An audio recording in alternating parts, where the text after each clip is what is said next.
kabajamtoota fi dhaggeeffattoota hordoftoota raadiyoo Daandiyaa. Assalaamu alaykum wa rahmatullahi wa barakaatuh. Oduu gammachiisaa ganama guyyaadhaa akka lakkoofsa biyya keenya guraandhala 8 bara 2010 guyyaa kamiisaan dhaqqabee qabannee dhiyaannee jirra. Alhamdulillahi rabbil alamin. Alimni keenya guddaan Sheikh Jeelaan Adaanoo mana hidhaarraa hiikaman. Alhamdulillahi rabbil alamin. Alima keenya guddaa Sheikh Jeelaan Adaanoo irratti murtiin adabbii waggaa 6 dabarfamuu isaa gabaasuun keenya ni yaadatama. Manni murtii Kaangaaroo kan basaasota Tigrootaadhaan durfamu alima guddaa Sheikh Jeelaan Adaanoo irratti murtii adabbii waggaa 6 akka dabarsee kanaan dura kan gabaasne fi mana hidhaa Qaallittii irraati gara mana hidhaa Zuwaay baatutti akka geeffaman gabaasuun keenya ni yaadatama. Mootummaan Abbaa Wayyaanee hidhamtoota 746 himannaan isaanii addaan citoofe akkasumas dhiifamaadhaan akka hiikaman kan murteessu yommuu ta'u warroottan dhiifamaan hiikaman keessaa alimni keenya guddaan Sheikh Jeelaan Adaanoo akka keessatti argamu kan isiniif gabaasne turreef alimni keenya guddaan Sheikh Jeelaan Adaanoon leenjidhaa fi sandaafaa akka turanis isiniif gabaasuun keenya ni yaadatama. Sheikh Jeelaan Adaanoo alima guddaa yommuu ta'an waggoottan hedduuf magaalaa Nageellee Boorana masjida guddicha Nuur keessatti barnoota tafsiiraa barsiisaa kan turanii fi mootummaa wayyaanee karoora amantii islaamaa balleessu waggoottan muraasa dura ifatti jalqabee galmaan gaachuuf ulamoota jaarsolee biyyaa fi dargaggoota hedduu hidhuun miidhalee garaagaraa irratti raawwachaa akka ture ni beekama.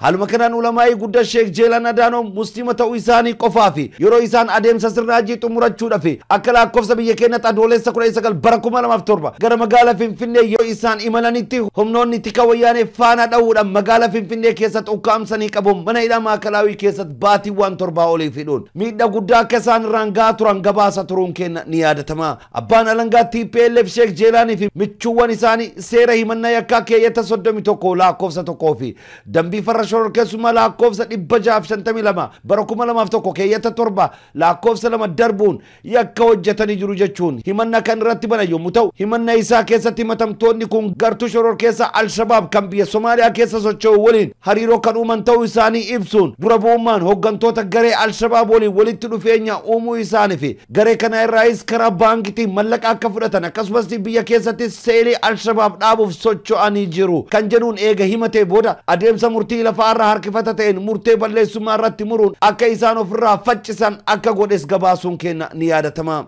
Sheikh Jeelaan Adaanoo murtee balleessummaa isaan irratti murame mormuun qulqullummaa isaanii raggaasisuudhaan raggoottan namaatiif sanadaa gahaa dhiyeeffatanis manni murticha garuu haala barbaachisuun ofirraa faccisuu hin dandeenye jechuun akka lakkoofsa biyyattii dhaddacha gaafa muddee 21 bara 2010 raggaa'ee olee irratti hidhaa adabbii waggaa 6 akka irratti murteesse gabaasuun keenya ni yaadatama. Manni murtii Kaangaaroo kun asiin duras bifa wal fakkaatu musliimoota Sheikh Jeelaan Adaanoo waliin himataman 4 tokkoon isaanii irratti murtee adabbii waggaa 4 ji'a 5 akka irratti dabarse gabaasuun keenya ni yaadatama. Alima keenya guddaa kana irratti manni murtii Kaangaaroo mootummaa Abbaa Irree murtii adabbii waggaa 6 isaan irratti dabarseen booda gara mana hidhaa Zuwaay baatutti akka isaan jijjiiranis isiniif gabaasuun keenya ni yaadatama.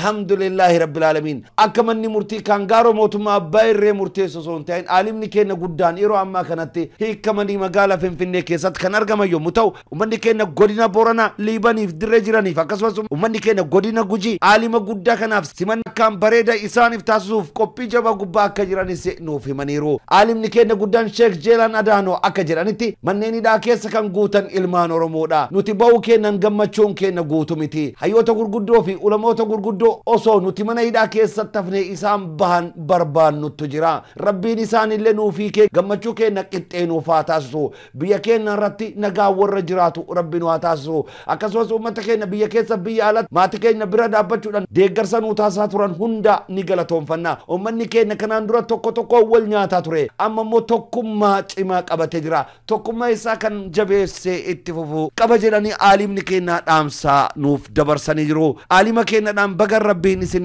hiike jenna. Alima keenya Sheikh Jeelaan Adaanootti bilbilee dubbifnee jira. Turtiin keessan nu faana haa ta'u. الو السلام عليكم ورحمة الله وبركاته. وعليكم السلام ورحمة الله وبركاته. ما شاء الله أستاذنا الحمد لله رب العالمين. كم جرتنا نجيني برا فيما؟ فيا نجاكم من الحمد لله سنكم. نجا الحمد لله رب العالمين. بقى ربي نجم مجلسه بقى ربي نسنيك يا أستاذنا. آمين آمين آمين إن شاء الله. بقى ربي نسنباس يا أستاذ من أيدا سنكيسا. آمين آمين آمين ورا في اللي ربي نوافاسو آمين يا رب العالمين آمين آمين أكم جرتان عافيان كيسان أكم فيا فياكم لتكا فيا دفني الحمد لله يا رب لك الحمد إيجا أستاذنا حواسني كأن بيا كيسا بيا لاتي أغساني دانمتي إدمتني كاسي إسين كوركورتا توري إسين غافتا توري إيجا ميدامو كيسان كنان سرنا هاجيرا وچو بكا دوفتني تيدا بركم الله مفتور بكا إدمتني إيجي ساني تكونو هارد باتني إيجا أستاذ مي من إيدا سان كيسا غاف باجة إدمتا مالتو إسيني تيدا غامي مال غافتني سلاو مربين فدتا أكس أكاسي كان مغوردان دراتو بكا نبي يوسف فاتو بكا تنا دابته الله أكبر آتاو كا جبومتين نقودتي ربي اللي وانا كنان الرخايتي أما رحمة وربيني أمتك نغرتي قدا شتا فسني قدو أكان ناسون نتلقانتي أيه warra sana dheeraachi ture jira dookeen nasilaan wachitti duubaafne isaan nu dura bahuu akkas jaalanne subhaanallah laakiin akka rabbiin fedhetti hakaasaniillee rabbi kadhannaati miidhama kana rabbiin gartee ummata keenyarraa hakaasu amiin yaa rab amiin amiin guddoo ummanni kaachi jira yaa abbaa ummanni biyya sanaa keessattuu ilmaan oromoo akkuma waan achi keessa jirtuuti yaa subhaanallah akkasii ka rabbi jiraa fi abboo bakkuma irratti dhalanne irratti jiraatuu dadhabneeti rabbi zulmii sana nurraa hakaasuuti rabbii keenya faarfanne amma faganatti nurraa haa dhaabu maal gaafattarre yaa rabbi amiin amiin amiin ummata keenya mallee ka bakka maraahuu yaaddahee nu bira dhaabatee maatii keenya bira dhaabatee kun kan nurraa fagoo jiru du'aa nu qaabate waan adda addaatiin rabbiin khayrii guddoo keessa isaan haa jiraachisu rabbi isaan haa tiisu bakka jiran maratti jenna amiin amiin amiin akkasii abboo haga ummanni keenya gahu gara laafinna rahmata isaan qaban garreetiin hin jirra rabbiin isaa waliin haa jiraatu ka muslimaallee ka kiristaana ka aadaan bulullee mara isaaniitu amiin amiin amiin amiin akka gaarii waliin jiraannee turreeti rabbi nu baase amma obboleeyyan keenya ka achitti hafantaniif guddoo gaddinaa rabbiin nu haa baasu dafeeti isinillee nagaan nu jiraadha rabbi wal nu agarsiisu amiin amiin ustaasuna eegaa biyyattiin kun biyya argitee keessa dhalannee keessa guddanne biyya biraa hin qabnu biyya biraatti baqannu hin qabnu nagaan keessatti jiraachuudhaaf argitanii biyya keenya kana keessatti jiraachuudhaaf nagattu barbaachisa mee isin ummata keenya ummata oromoo amma bakkuma hundaati waan keessan quba qab biyya kan keessatti moo nagaan jiraachuu qabna jedhe bakkuma hundaati qeerroon falmataa jirti nagaan jiraachuu qabna namni arman nu hidhuu hin qabu namni biyya keenya keessa nu ajjeesuu hin qabu jedhanii namuu bakka hundaa ka'ee falmataa jira ummata keenya dhaaf isinillee baga nagaan nu baatanii hayyoonni akka keessanii biyya fayyadan malee takkaa biyyallee miidhanu wo barsiisanii wo qajeelchan malee argite nama hidhamuu qabu osoo hin ta'in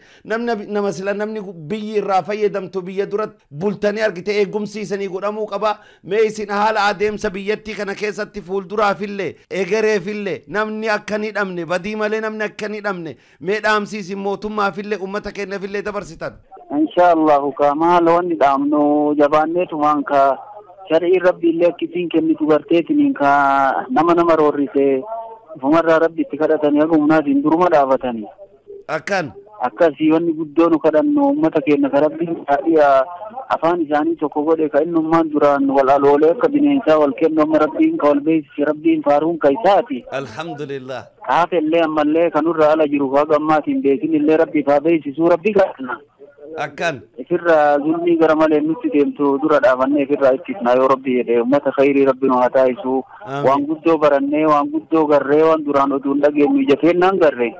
ayyee miidhaan gartee namarra gawwaala callaayyuu miti achi keessatti illee baay'ee jira dhiibamuun qaqqabamuun cunqurfamuun dhiitamuun ummata keenyaa achi keessatti illee akkasuma akkan akkasii ka rabbi nurraa haa kaasuuree akka rabbi nurraa kaasu haa taanu ummanni nageellee booranallee isin simachuuf qophiidha nullee yeroo birallee bal'inaan bilbillee sanaas of naam isinillee keessummoo marra jirtanii ayyee baga nagaan nu hiikamtan gammannee jirraa hedduu gammanne ummanni keenya sagalee keessan aguma dhaga'u kan barbaannetti isinii bilbillee baga rabbiin isinii kee wal quba qabaannaa رب عمري كيسان وعليه السلام عليكم ورحمة الله وبركاته عليكم السلام ورحمة الله وبركاته بيفول فكاتو دان شيكا كينا شيك جيلان ادانو جيدان ilmaan nageelle boorana lama akka hiikaman beekame jira obboleessa keenya dhimma sheek jeelaan adaanoo mana murtiitti deddeebi'uudhaan hordofa ture obboleessa keenya abdurazaaq sheek jeelaan adaanoo bira kan jiran bilbillee dubbifne jirra turtii gabaabduu isaa wajjin taasifne qabna اتدهادا اقامي بارك الله فيك جزاك الله خيرا وبلسكين عبد الرزاق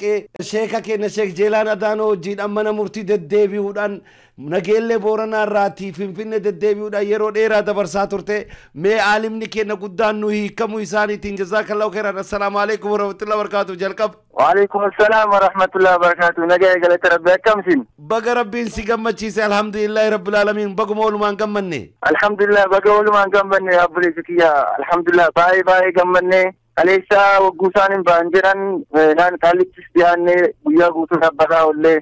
أبني eegas booda akka mana hidhaatii fi naannoo 4 kiiloo geessanii achuma kanarra buusanii osoo barbaadnaan gariimnu bilbila adda addaa kennu bilbilanii hordofnee achitti argachuu dandeenye alhamdulillah gammachuu guddaan nu dhagaame guddaan bahuu isaatii fi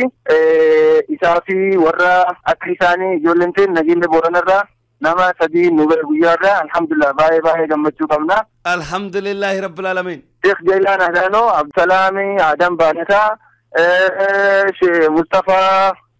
Mustafa jedhama inni tokkosi nama sadeen kun nageenya booranaa guyyaadhaan dhugaan alhamdulillah rabbil alamin gammachuu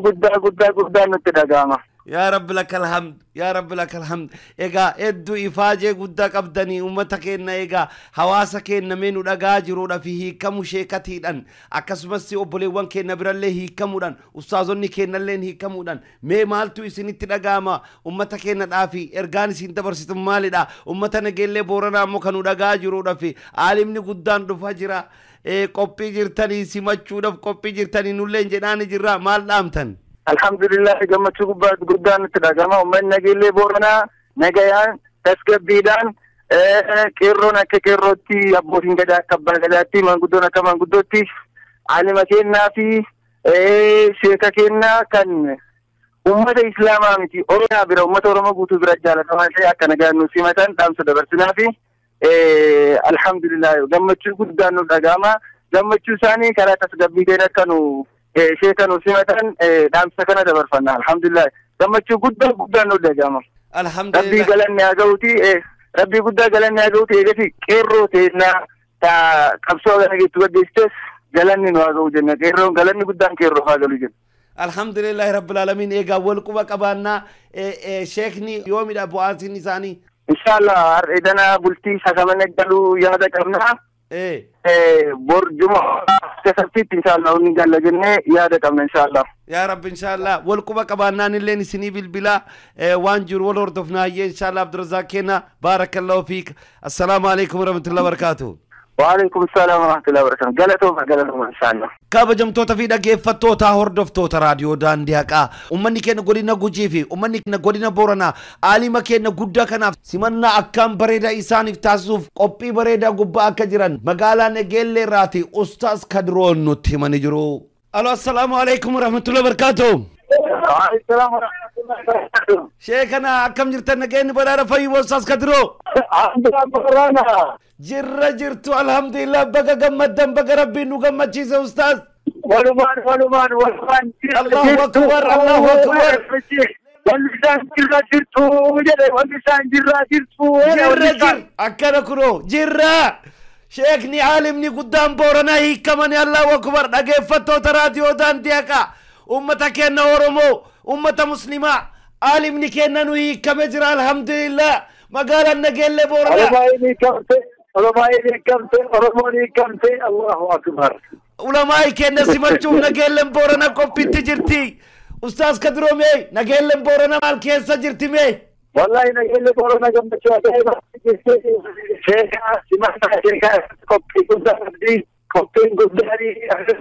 كوبي قدامي لما بكاميرا أقول دانتيرتي رول كاميرا إني رب جدي وكان أحفاد يا سيد حيث جلالك يا أبار بالله يا حيث جلالك ما شاء الله الحمد لله رب العالمين ثم نلين سوي سمعنا استاذ يومي نجيل بورنا كيستي يسوي سمعنا إن شاء الله رأينا من الشيء ثم نلين رأي كله تدين أنا لا تكره أجا ما كره ما أجا تاجينا نلين سوي أنا إكاني ما ثم نلين نوجي ما تكره ورمون الحمد لله رب العالمين waan hedduu nama gammachiisuti waan hedduu nama gammachiisu waliin hidhamtanii san ummanni nageellee Booranaa mee waanuma hundaafuu Sheek Kadiroo maali gammachuun ni dhagaame maal dhaamtan ummata keenyaaf ummata islaamaa maan jettan gammachuun keessan maal fakkaata ummanni islaamaa gammachuun guyyaa guyyaadhaa olumaan isaa callaa fi kanan illee isaa keessatti dhala jira keenya faalenne warra sunillee du'aa godhaa warra namni illee jira kaati keessatti rakkachuu jiru qamadii adda addaa keessa guuranii achiin dhaanamu jirachuu jedhanii amma qablu guddittiin gammachuu wajjin ummata islaamaa kaati keessatti akka jira inni akka rabbi baasuu du'aa itti jabaadha namoota achi keessaa tunne yoo sheekawwan agarree qaamaan wajjin haasne bakkawwan isaanii barbaanne isaanii kennuun dirqamnu ta'uu jira. Ayyee hedduu galatooma horaa bulaa rabbiin gammachuu keenya qixxeenu haa taasisu egaa gootota warra nageellee Booranaa jabaadha simanna sheeka keenya tayyee inshallah isin quba qabaanna.